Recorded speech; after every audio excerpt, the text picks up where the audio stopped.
क्या आपने कभी महसूस किया है कि आपका कुत्ता आपको समझता है, शब्दों से भी पहले? आप दुखी हो और वह चुपचाप आकर आपके पास बैठ जाए। आप बीमार हो और वह उसी जगह सूंघता रहे जहां दर्द है। आप घर लौटने का सिर्फ सोचें और वह पहले से दरवाजे पर खड़ा हो। क्या यह सिर्फ संयोग है या फिर कोई पुरानी भविष्यवाणी धीरे धीरे सच हो रही है? करीब 80 साल पहले एक व्यक्ति ने दावा किया था कि कुत्ते सिर्फ पालतू जानवर नहीं हैं। उन्होंने कहा था, एक समय आएगा जब कुत्ते धरती की नई ऊर्जा के साथ जागेंगे और इंसानों के आध्यात्मिक साथी बनेंगे। उस व्यक्ति का नाम था एडगर केसी। उन्हें लोग स्लीपिंग प्रॉफिट कहते थे क्योंकि वे गहरी नींद जैसी अवस्था में भविष्य देखते थे। उन्होंने हजारों भविष्यवाणियां की, आर्थिक संकट, युद्ध, नई तकनीकें और इंसान की चेतना में बदलाव। लेकिन एक भविष्यवाणी ऐसी थी जो सालों तक छिपी रही, कुत्तों के बारे में। उन्होंने कहा था कि जब दुनिया बड़े बदलावों से गुजरेगी, महामारी, जलवायु परिवर्तन, तेज तकनीकी विकास, तब कुत्तों में एक नया जागरण शुरू होगा।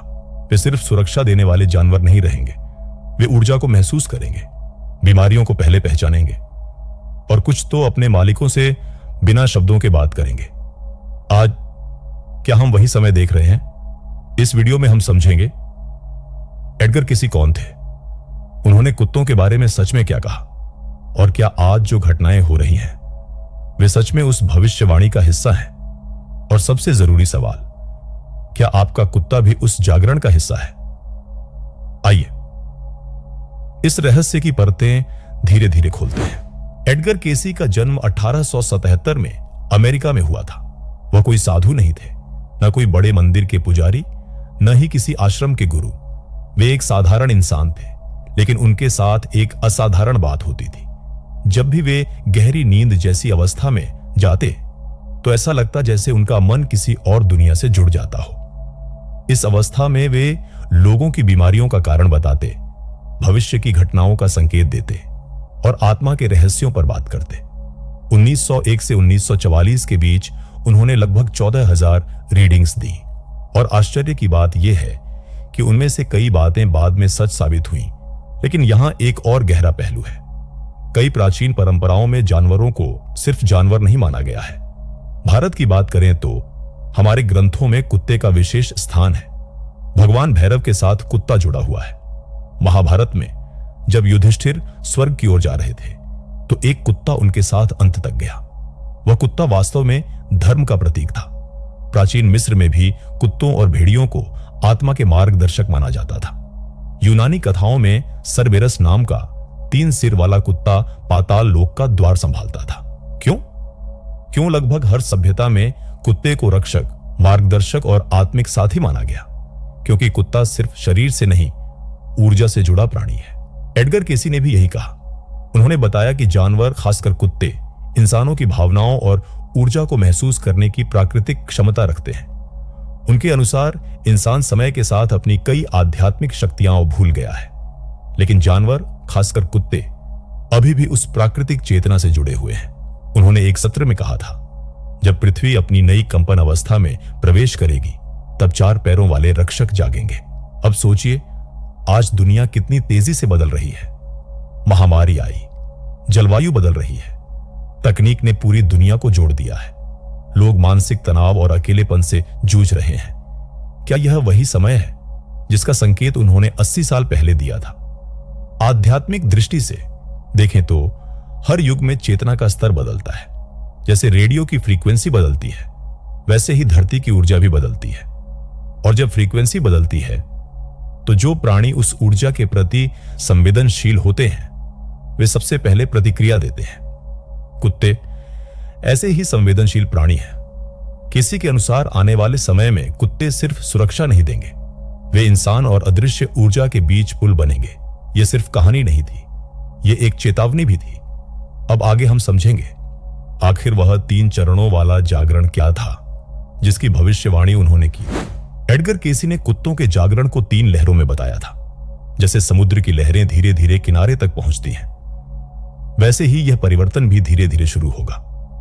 पहली लहर, संवेदनशीलता का जागरण। केसी के अनुसार सबसे पहले कुत्तों की ऊर्जा को महसूस करने की क्षमता और तेज होगी। वे सिर्फ आवाज या गंध से नहीं, बल्कि आपके मन की हालत से जुड़ेंगे। आपने शायद देखा होगा, जब आप दुखी होते हैं तो आपका कुत्ता चुपचाप पास बैठ जाता है। वह खिलौना नहीं लाता, वह शोर नहीं करता, बस पास बैठता है, जैसे कह रहा हो, मैं समझता हूं। यह समझना साधारण नहीं है। मान लीजिए आपका मन एक रेडियो स्टेशन है। जब आप गुस्से में होते हैं तो आपकी फ्रीक्वेंसी अलग होती है, जब आप खुश होते हैं तो अलग। कुत्ते उस अदृश्य फ्रीक्वेंसी को पकड़ लेते हैं। आज दुनिया भर में ऐसे मामले सामने आए हैं जहां कुत्तों ने बीमारी पहले पहचान ली, कैंसर, डायबिटीज, मिर्गी, कई बार डॉक्टरों से पहले। सोचिए, एक ऐसा प्राणी जो शब्द नहीं बोल सकता, लेकिन शरीर की अंदरूनी गंध और ऊर्जा में छोटे बदलाव पहचान सकता है। केसी ने कहा था कि यह शुरुआत होगी। जब इंसान बड़े संकटों से गुजरेगा, तब कुत्तों की यह क्षमता और तेज होगी। महामारी के समय आपने देखा होगा, लोग अकेले हो गए, डर बढ़ गया, तनाव बढ़ गया। लेकिन उसी समय पालतू जानवरों को गोद लेने वालों की संख्या भी बहुत बढ़ी। क्यों? क्योंकि इंसान को बिना शर्त प्रेम चाहिए था, और कुत्ते वही देते हैं। केसी ने कुत्तों को प्राकृतिक आध्यात्मिक एंटीना कहा था। एंटीना क्या करता है? हवा में घूम रही तरंगों को पकड़ता है। कुत्ते भी हमारे आसपास की अदृश्य तरंगों को पकड़ते हैं। कई बार वे अचानक बेचैन हो जाते हैं, बिना किसी साफ कारण के। कुछ शोध बताते हैं कि वे भूकंप या तूफान से पहले असामान्य व्यवहार दिखाते हैं। यह सिर्फ संयोग नहीं हो सकता। पहली लहर का मतलब है कुत्ते अब सिर्फ शारीरिक साथी नहीं, बल्कि भावनात्मक और ऊर्जात्मक साथी बन रहे हैं। लेकिन केसी यहीं नहीं रुके। उन्होंने कहा, दूसरी लहर और भी गहरी होगी, जहां संवाद शब्दों से नहीं, मन से होगा। क्या यह संभव है? अभी हम इसी सवाल की गहराई में उतरेंगे। अब बात करते हैं दूसरी और तीसरी लहर की, जहां रहस्य और भी गहरा हो जाता है। दूसरी लहर, मन से मन का संवाद। एडगर केसी ने कहा था कि एक समय आएगा जब कुत्ते अपने मालिक के विचारों को बिना शब्द सुने समझ सकेंगे। सोचिए, आपने मन में सोचा, आज थोड़ा जल्दी घर जाऊंगा, और आपका कुत्ता उसी समय बेचैन होकर दरवाजे के पास जाने लगे। ऐसे हजारों उदाहरण सामने आए हैं। कुछ वैज्ञानिकों ने भी ऐसे प्रयोग किए जहां पाया गया कि कुत्ता उस पल सक्रिय हो जाता है जब मालिक घर आने का इरादा करता है, न कि जब वह घर से निकलता है। यह क्या है? इसे हम एक सरल उदाहरण से समझते हैं। मान लीजिए दो मोबाइल फोन एक ही वाईफाई नेटवर्क से जुड़े हैं। एक में नोटिफिकेशन आता है तो दूसरे को भी उसी नेटवर्क की जानकारी मिलती है। वैसे ही अगर इंसान और कुत्ता भावनात्मक रूप से गहराई से जुड़े हों तो वे एक ऊर्जा नेटवर्क साझा करने लगते हैं। कुत्ता सिर्फ आपकी आवाज नहीं सुनता, वह आपके इरादे को महसूस करता है। और अब तीसरी लहर, सबसे शक्तिशाली। केसी ने कहा था कि कुत्ते ऊर्जा शुद्ध करने वाले बनेंगे। क्या आपने महसूस किया है कि जब आप बहुत तनाव में हों और आपका कुत्ता आपको छू ले तो मन हल्का हो जाता है? कुछ लोग कहते हैं कि यह सिर्फ मनोवैज्ञानिक प्रभाव है, लेकिन कई चिकित्सकों ने पाया है कि पालतू जानवरों के साथ समय बिताने से हार्ट रेट कम होता है, तनाव हार्मोन घटता है और मन शांत होता है। केसी के अनुसार यह सिर्फ शरीर का असर नहीं है, यह ऊर्जा का आदान प्रदान है। जैसे अगर कमरे में धूल जमा हो जाए तो हम झाड़ू लगाते हैं, वैसे ही नकारात्मक भावनाएं भी एक तरह की ऊर्जा की धूल है। कुत्ते उस धूल को सोख लेते हैं। कुछ कुत्ते घर के खास कोनों में जाकर लेट जाते हैं, जहां पहले झगड़ा हुआ हो या भारी माहौल रहा हो। वे कुछ मिनट शांत रहते हैं, फिर शरीर झटकते हैं और माहौल हल्का लगने लगता है। क्या यह संयोग है या कोई गहरी प्रक्रिया? किसी ने यह भी कहा था कि इस जागरण के समय कई कुत्ते उन्नत आत्माएं होंगे जो इंसान की मदद करने के लिए पशु रूप में जन्म लेंगे।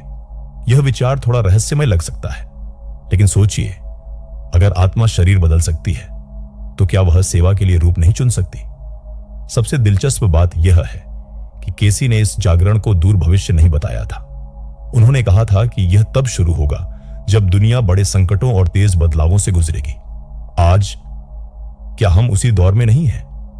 अब सवाल है, अगर यह सब सच है तो हम अपने कुत्तों के साथ इस गहरे संबंध को कैसे समझें और मजबूत करें?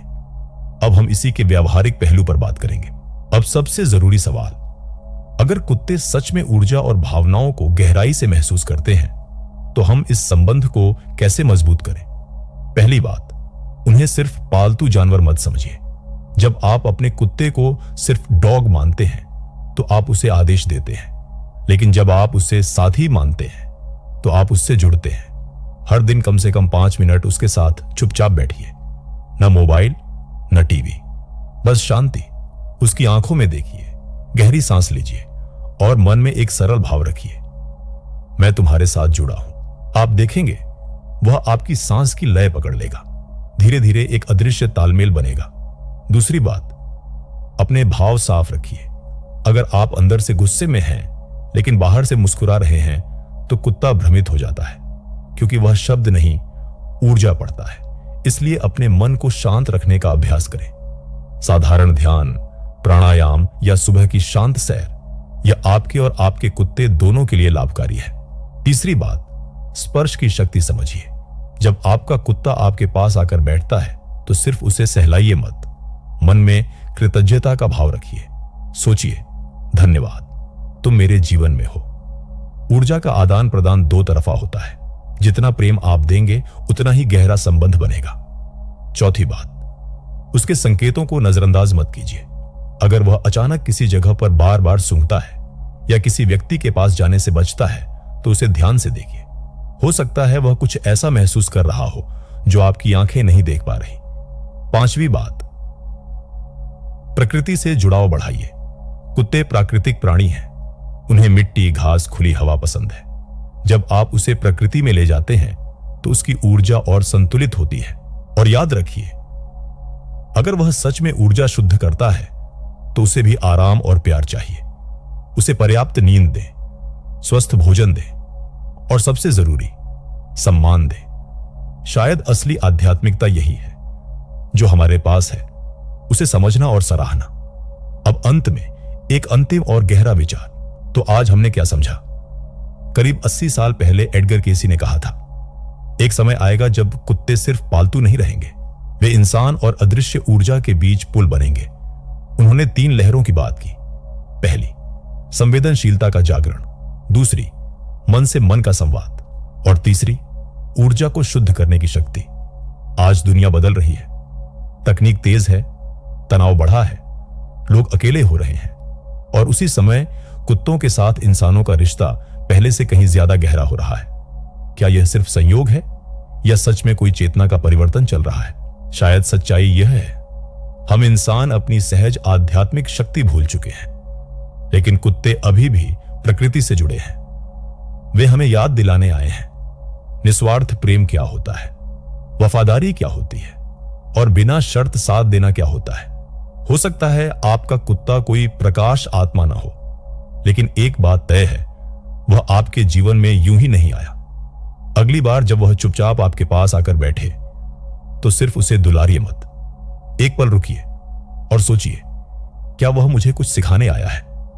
शायद केसी की भविष्यवाणी का सबसे बड़ा अर्थ यही है, कुत्ते बदल नहीं रहे, बल्कि हम धीरे धीरे उन्हें समझने लगे हैं। अब मैं आपसे पूछता हूं, क्या आपके कुत्ते ने कभी ऐसा कुछ किया है जिसने आपको हैरान कर दिया हो? नीचे कमेंट में जरूर लिखिए। और अगर आपको ऐसे गहरे रहस्यों को समझना अच्छा लगता है तो इस चैनल को जरूर सब्सक्राइब कीजिए, क्योंकि चेतना का यह जागरण शायद अभी शुरू ही हुआ है।